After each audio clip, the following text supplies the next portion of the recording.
horta Axmed Midoobe libaax waa ani waxaan cadeynaa inay Axmed Midoobe soo xirto xamar keentaan jeclalahay Axmed Midoobe cid wax ka qaban karta ma laha hada libaax afkiis gacanta gali hada loo magali kartaa Axmed Midoobe saas oo kale waa iyo horta ma sha Allah soo dhow saaxiib ciidanka Itoobiya horta waxa wata horta dawladda iyo Jubbaland hadda khilaaf zaid ah ka dhaxeeyo horta khilaafna waa ka dhaxeeya laakiin khilaafkaas hadda dawladda iyo sheegay Jubbaland horta khilaaf oo horta way is ogyihiin laakiin shacabkeena Soomaalida la wareerina la foos wareerina ma ahane horta cid ka xoog badan ma jirta Itoobiyana waxa wata Axmed Midoobe wata Axmed Midoobe ninkii maanta waxa ka qaban kara diyaaradaha lagu dejinayo sheegay garoonkan meeshan sheegay oo lagu dejinayo magac baas ay leedahay ma aqaan oo meesha lagu dejinayo antiis lagu dejiyo Kismaayo lagu dejiyo way sameyn karaan laakiin waa cabsanayaan anaga Soomaalida la wareerina ma ahane horta cid isdagaalaydi iyo cid Itoobiya oo meesha iska celin karta haduu Axmed Midoobe keensado waa keensaday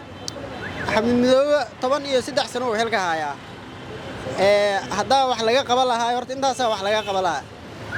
marka nin ay soo adoo fadhisa ninkii ku adoo socota ninkii ku arki waa adoo taagan ma ku arkaa ma adoo fadhis ku markaa dawladda federaalka khilaafo noocee u banaan inay qaato maadaama dawladda Itoobiya dalka ciidamadeeda si rasmi ah u soo markaana qaybo kamid ah dalka ay qabsadeen horta iyo hal mid ku sheegaa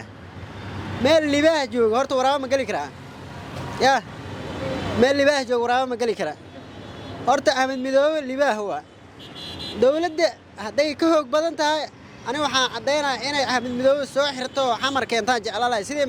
Hindikori ama la soo yeela ma la yeeli kara Axmed Midoobe ciidana hogaamiyo